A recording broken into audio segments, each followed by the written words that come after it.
Queremos hoje entregar a Deus toda a nossa expectativa de vida, entregar a Deus todo o nosso sofrimento, toda a nossa angústia, toda a nossa alegria também pelo dia de hoje. Tudo, Senhor, em todo momento, na alegria, na tristeza, na dor, com muito dinheiro, sem muito dinheiro, nós queremos glorificar a Deus, porque encontramos em Ti, Senhor, a motivação da nossa vida. O sentido da nossa vida está em Te adorar, em Te servir, em Te amar, Senhor, e Te conhecer, para que possamos testemunhar Jesus para nós, para os irmãos, para os nossos filhos, e deixarmos aí um lastro de descendentes após nós, que glorifique também o Senhor até a sua vinda gloriosa. Reflexão do dia 17 de novembro de 2025. Santa Isabel da Hungria, religiosa, memória, segunda-feira, cor litúrgica branca. Estamos reunidos em nome do Pai, do Filho, do Espírito Santo. Amém. Santa Isabel da Hungria, ela que é padroeira da Ordem Franciscana Secular. Tudo acontece no século XIII. Santa Isabel da Hungria e da Turíndia era filha de André II da Hungria e da rainha Gertrudes, descendente da família de condes. Do lado materno, era sobrinha de Santa Edviges, tia de santos, vários santos, Santa Margarida, né? Tia-avó de Santa Isabel de Portugal.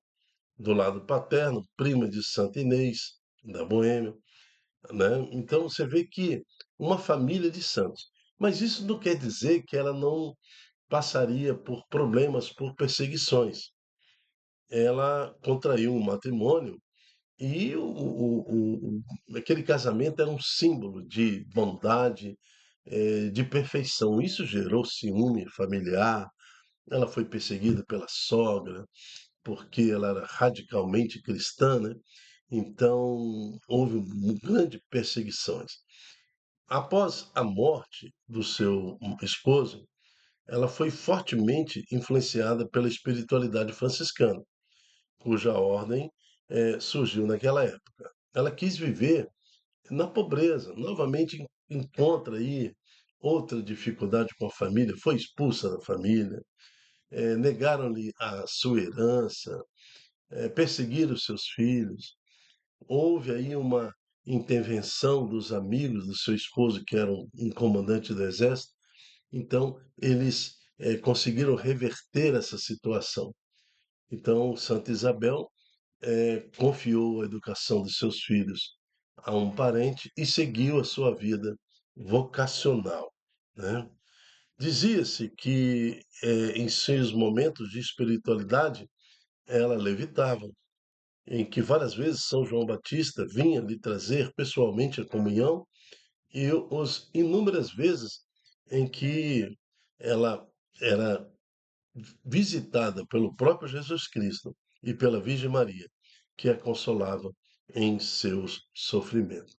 Então, ela, a partir desse momento, ela exerce forte influência ao seu redor, considerada assim santa pela Igreja. Santa Isabel da Hungria, rogai por nós. Vamos preparar o nosso coração e para ouvirmos a palavra do Senhor. Leitura do primeiro livro dos Macabeus. Naqueles dias, brotou uma raiz iníqua, Antíoco Epifanes, filho do rei Antíoco. Estivera em Roma como refém e subiu ao trono no ano 137 da era dos gregos. Naqueles dias, apareceram em Israel pessoas ímpias, que seduziram a muitos, dizendo: Vamos fazer uma aliança com as nações vizinhas, pois, desde que nos isolamos delas, muitas desgraças nos aconteceram. Essas palavras agradaram, e alguns do povo entusiasmaram-se e foram procurar o rei, que os autorizou a seguir os costumes pagãos. Edificaram em Jerusalém um ginásio, de acordo com as normas dos gentios. Aboliram o uso da circuncisão e renunciaram à aliança sagrada. Associaram-se com os pagãos e venderam-se para fazer o mal. Então, o rei Antíoco publicou um decreto para todo o reino, ordenando que todos formassem um só povo, obrigando cada um a abandonar seus costumes particulares. Todos os pagãos acataram a ordem do rei, e inclusive muitos israelitas adotaram sua religião, sacrificando aos ídolos e profanando o sábado. No dia 15 do mês de Casleu, no ano 145, Antíoco fez erigir sobre o altar dos sacrifícios a abominação da desolação. E pelas cidades circunvizinhas de Judá construíram altares. Queimavam incenso junto às portas das casas e nas ruas. Os livros da lei que lhes caíam nas mãos eram atirados ao fogo depois de rasgados. Em virtude do decreto real, era condenado à morte todo aquele em cuja casa fosse encontrado um livro da aliança, assim como qualquer pessoa que continuasse a observar a lei. Mas muitos israelitas resistiram e decidiram firmemente não comer alimentos impuros. Preferiram a morte a contaminar-se com aqueles alimentos, e não querendo violar a aliança sagrada, esses foram trucidados. Uma cólera terrível se abateu sobre Israel. Palavra do Senhor, graças a Deus. Salmo 118. Vivificai-me, ó Senhor, e guardarei vossa aliança. Apodera-se de mim a indignação, vendo que os ímpios abandonam vossa lei. Vivificai-me, ó Senhor, e guardarei vossa aliança. Mesmo que os ímpios me amarrem com seus laços, nem assim hei de esquecer a vossa lei. Vivificai-me, ó Senhor, e guardarei vossa aliança. Libertai-me da opressão e da calúnia, para que eu possa observar vossos preceitos. Vivificai-me, ó Senhor, e guardarei vossa aliança. Meus opressores se aproximam com maldade. Como estão longe, ó Senhor, da vossa lei. Vivificai-me, ó Senhor, e guardarei vossa aliança. Como estão longe de salvar-se os pecadores, pois não procuram, ó Senhor, vossa vontade. Vivificai-me, ó Senhor, e guardarei vossa aliança. Quando vejo os renegados, sinto nojo, porque foram infiéis à vossa lei. Vivificai-me, ó Senhor, e guardarei vossa aliança. Proclamação do Evangelho de Jesus Cristo segundo Lucas. Quando Jesus se aproximava de Jericó, um cego estava sentado à beira do caminho pedindo esmolas. Ouvindo a multidão passar, ele perguntou o que estava acontecendo. Disseram-lhe que Jesus Nazareno estava passando por ali. Então o cego gritou: Jesus, filho de Davi, tem piedade de mim. As pessoas que iam na frente mandavam que ele ficasse calado, mas ele gritava mais ainda: Filho de Davi, tem piedade de mim. Jesus parou e mandou que levassem o cego até ele. Quando o cego chegou perto, Jesus perguntou: Que queres que eu faça por ti? O cego respondeu: Senhor, eu quero enxergar de novo. Jesus disse: Enxerga, pois, de novo. A tua fé te salvou. No mesmo instante, o cego começou a ver de novo e seguia Jesus, glorificando a Deus. Vendo isso, todo o povo deu louvores a Deus. Palavra da salvação. Glória a vós, Senhor. Então, compreendendo o Evangelho de hoje, toda a Escritura tem a sua forma literal. Então, ali acontece, em Jericó, nós sabemos da importância de Jericó para a instituição de Israel. Foi a primeira cidade, né, destruída quando Josué está entrando e cumprindo-se aí a vontade de Deus que entregou Jerusalém ao povo judeu. Então, naquele êxodo, quando o povo sai do Egito e retoma a sua terra prometida. Então volta-se a cumprir com o plano de salvação. Bom, nós temos todo esse relato histórico, então é a forma literal, está aí. Jericó, um cego estava sentado à beira do caminho, pedindo esmolas. Agora, também temos a forma espiritual, anagógica, de entender este santo evangelho. Então, o Jericó significa todo impedimento do nosso coração, todas as muralhas, todos os pecados que nos impede de prosseguir a nossa caminhada. Nós estamos também sentados à beira do caminho. Nós estamos como este cego, pedindo esmolas. Esmolas, porque todo prazer, tudo aquilo que o mundo nos dá são esmolas, né? Então, de servidão ainda por cima do pecado.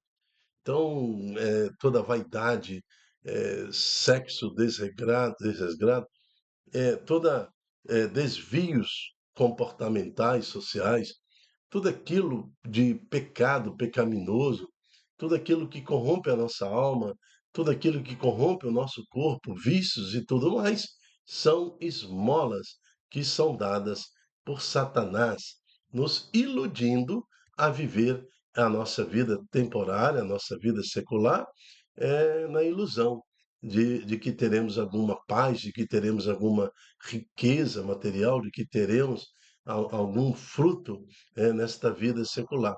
Sendo que quando a gente morre, fica tudo para trás. A única coisa que nós vamos levar na nossa morte é a nossa decisão de servir ou não a Jesus, de conviver ou não eternamente com Jesus. E muitos chegarão à morte sem essa decisão. Aí como ser salvo? Né? Se o próprio Jesus fala, para ser salvo tem que crer no Senhor Jesus e ser batizado em nome do Pai, do Filho e do Espírito Santo. Para ser salvo é necessário fazer parte com Ele.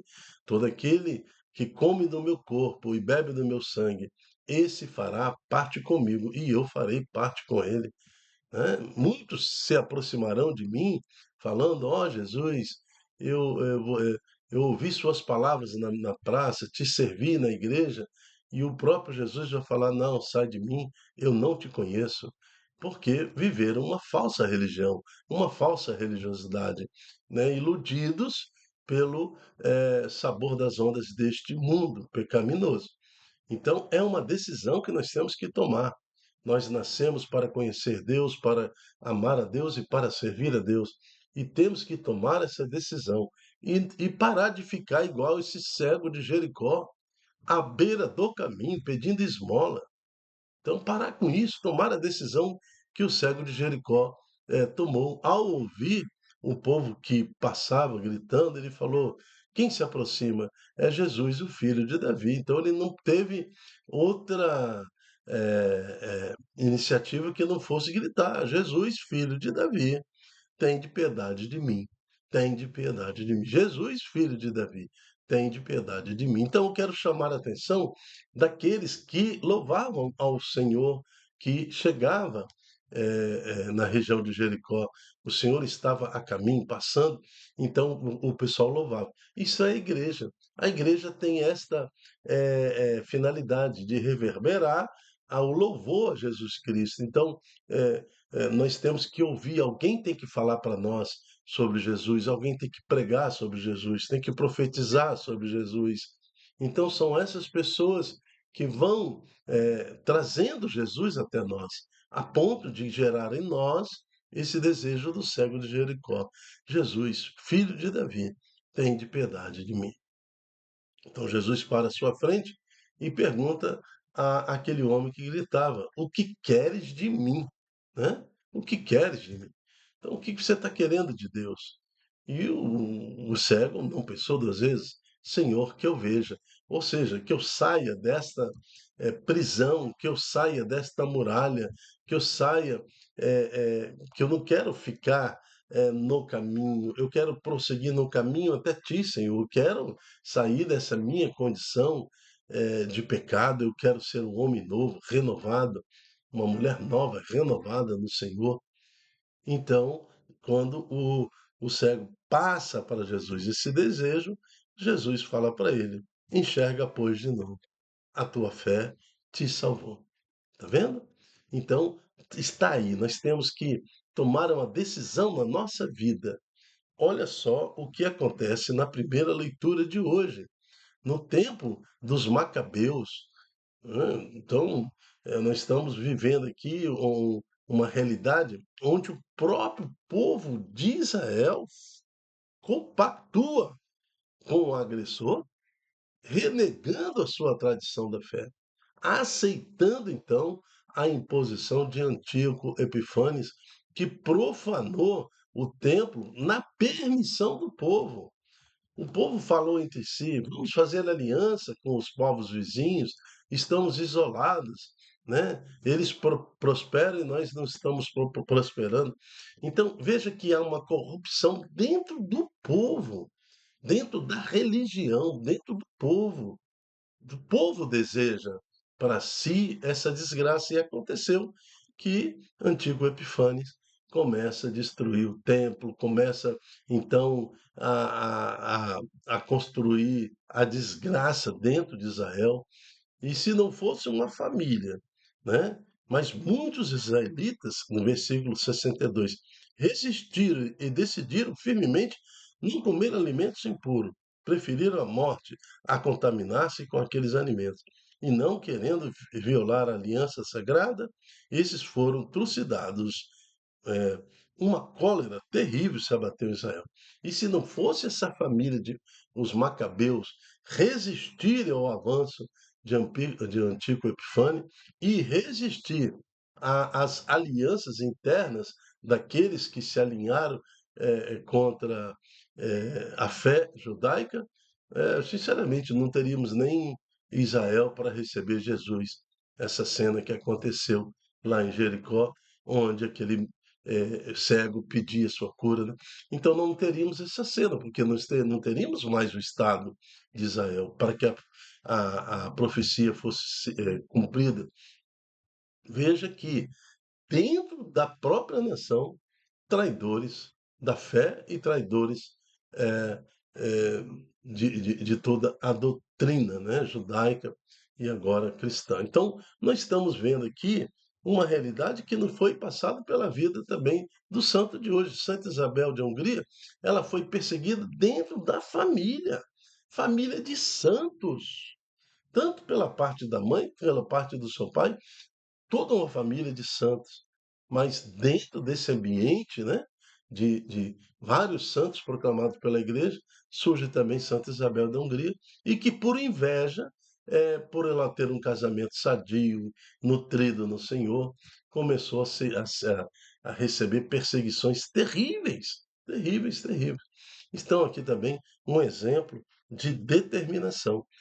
É isso que a igreja vem nos pedir hoje através da liturgia de hoje, que sejamos firmes, determinados no Senhor, porque vivemos tempos difíceis onde dentro da própria igreja, às vezes a mensagem é confusa. Então aquele que quiser viver a superficialidade da fé vai ficar confuso, vai ser confundido, vai acabar se aliando a Antíoco Epifanes, entre aspas, vai acabar se alinhando ao mundo contra Cristo Jesus. É isso que nos fala o Salmo 118, né? Apodera-se de mim uma indignação, vendo que os ímpios abandonaram vossa lei. Está vendo? Que nós não sejamos contados entre os ímpios que abandonaram a lei do Senhor, que agora vivem fora da doutrina do Senhor, que vivem fora da bênção de Deus, querendo para si nutrir o seu ventre de pecado, nutrir os seus desejos pecaminosos, afastando-se completamente do Senhor. Que Deus nos livre dessa condição e que possamos seguir a nossa vida, assim como esse cego de Jericó, que recebendo a graça glorificava ao Senhor. Eu me chamo Dilton Góes e o nosso projeto chama-se Ai de mim se não evangelizar. Venha ser um evangelizador conosco, multiplicando em suas redes sociais esta pregação, este ensino, né, para que mais corações desejem agora também ser livres pelo poder de Jesus Cristo. Amém. Até a próxima, se Deus quiser. Tchau, tchau.